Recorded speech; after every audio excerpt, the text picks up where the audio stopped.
Hello guys, MikuChibi here, welcome back to another Sword in the Factor, and today we're gonna look at the news banner, the Ordinal Scale Love and Hate reward. And short about the banner itself, you can see that it's a step-up banner with 5 steps. Step 1, your percent off. Step 2 and 4, regular price. Step 3, a guaranteed random 4-star. And step 5, a guaranteed new 4-star. And in total, if you want to do one full rotation, it will cost you 11,250 Arcana gems. Kinda expensive. And the 4 new skill we have here is Sinon, Yuna, Kirito, and Eiji. And we can also see that Sinon and Kirito both are chain skill, Yuna burst skill, and Eiji use a normal regular skill. And this banner is available till the 12th of March, so you have roughly 3 to 4 weeks on you to decide if you want to summon or not, or save your card gems if you want to do a full rotation. And the first skill we can have a look at is Relentless Advanced Kirito. It's a sword skill, rock by skill animation, 26 SP, slash and nerf, 40 second cool time, 72 switch gauge, and 30 break gauge. Not bad.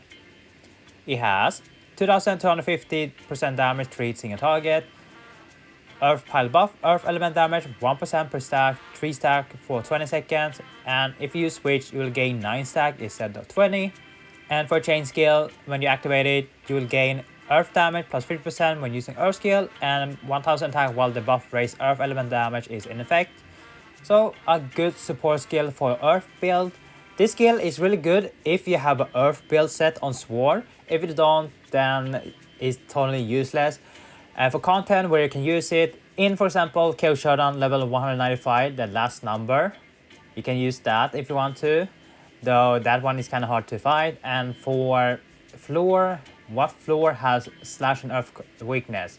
Floor 77, the monkey, which is a dungeon, or if you want farm stones, I guess the only boss that has slash and earth weakness will be floor 40, the warden there, Bracken Warden. In endgame content, we don't have any boss that is weak to slash and earth right now, but the next floor gonna have that, so prepare. The next floor gonna be something everyone gonna farm for. So you can use this support skill here if you have good earth sword build. Smooth cover fire Sinon, above skill, Gale Plasma skill animation, 26 SP, Frozen Wind, 40 second cool time, 80 switch gauge, and 40 break gauge. Ooh, that is actually good. He has 2190% damage single target, wind pile buff, wind element damage 1%, 3 stack for 20 seconds, and if you're using switch, you will gain 9 stack instead of 3. When you activate chain, you will gain 50% wind element damage when using wind skill, and 1000 attack while buff the raise wind damage is in effect. Really good support if you have a wind bow set, really good. And for endgame content, you do have the newest boss, the level 255, where you're fighting Theo that is weak to frost and wind. Only issue that you need spear that as well. So this is a good support skill for wind if you have that. So same situation as this Kirito here. They are really good support for a specific element build. Inspired Song Yuna is a burst skill, and if you look at normal, we have May skill, water, asterisk, for SP, blonde when water, 40 second cool time, 57 switch gauge, and 48 break gauge. Okay, not the best. 1610% damage to each single target, Aqua Force 5 buff, party. Ooh, this is a party buff. Water element damage plus 20% for you and your party member for 5 seconds. Ooh, that is a good buff. Small mark. The next attack enemy receive will be induced 1.5 damage. Really good buff and debuff. And if you want to activate the burst, you need to do water, water, blunt, water, which will be easy if you have a water set. And the burst does 4430% damage to each single target. Attack plus 1% against enemy with a debuff status, mark, small mark, death mark, frost erosion slash destruction mark, and water element damage increased by number of frostbite stacks times 0.5% when the player is inflicted with frostbite status element.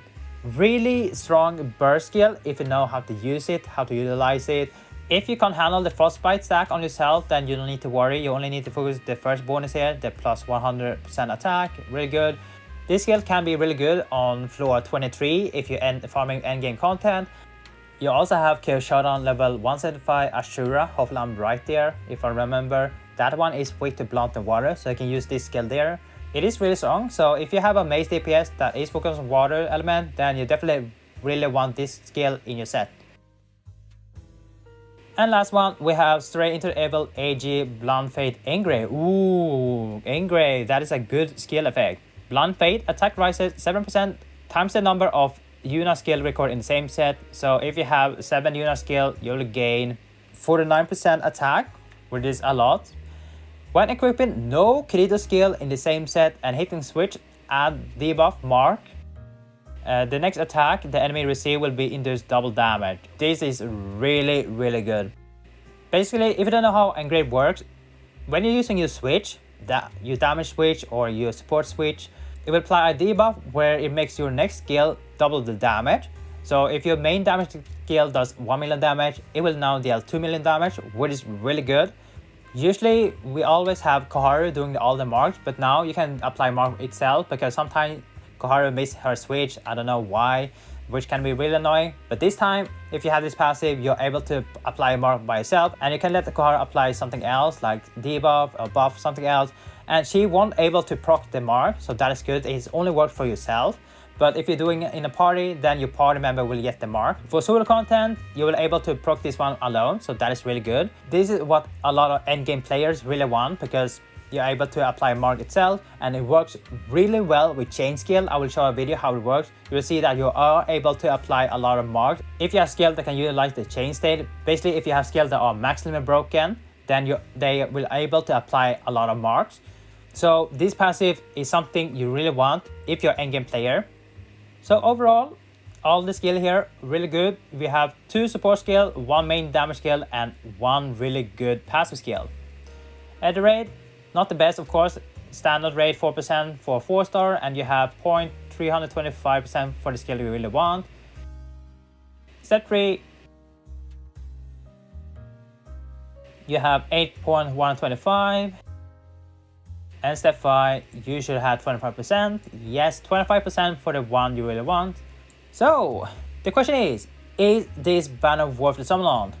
It really depends. First, new players, do I think you should pull on this banner? Not really.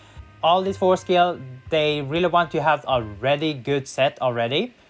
Meaning if you don't have a really good set, that means you aren't able to utilize these 4 skills their full potential. But you can save them for the future if you want to. So it is up to you if you want to summon or not. They are good, but these mostly meant for endgame players especially. So new players, I wouldn't recommend pulling this one. Save your account gem for something else unless you want to spend on Grand Order, which I think is really good. Otherwise, you can save your account gems and use your free summoning. That's it. Rerollers, definitely nothing you should reroll for. Even though we have really good skills, same as new players, because you won't be able to utilize the skills full potential. For those that are endgame, should you summon on this banner? It really depends if you really need the skills for sure. For example, if you have a Earth Sword build and Wind Bows build, then these are really worth to get. And you're getting Yuna if you don't get the Kirito or Sinon. Yuna is really good, you can use that for other content, really good even in GOG. And Eiji, if you end up getting that, that is mega good.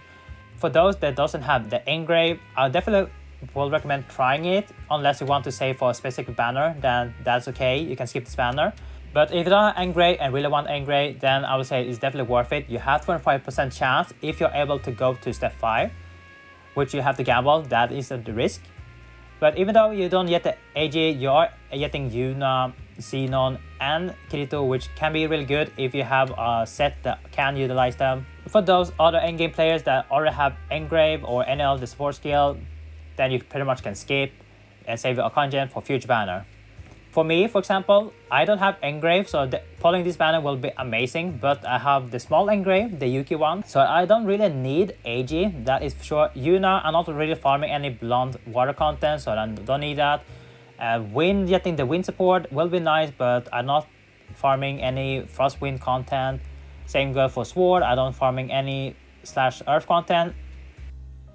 I don't really need them because I have other skills that are similar and I'm using them for the other content. So for me, I will skip this banner and save my account gems. So TLDR, new players do not summon unless you really want them for the future. Rerollers, skip this banner, nothing worth to reroll for. Endgame players that doesn't have any of the skill and really want them to improve the build, yes, really worth it if you're able to do a full rotation. Those that already have skills that are similar to this skill, you can pretty much skip. And lastly, for those that are thinking that Eiji might getting birthday banner, you can gamble on that. It's not 100% confirmed that Eiji will have a birthday banner. We just have to wait and see in April. So far, after 7 years, we still don't have any Eiji or Nautilus birthday banner. So it would be nice for Bandai to implement that. If they are putting a Nautilus Eiji birthday banner, then you have a chance to hit engrave if you're looking for that. So it is up to you. So yeah, that is for me. Thank you guys for watching. See you guys next time. Take care and bye bye.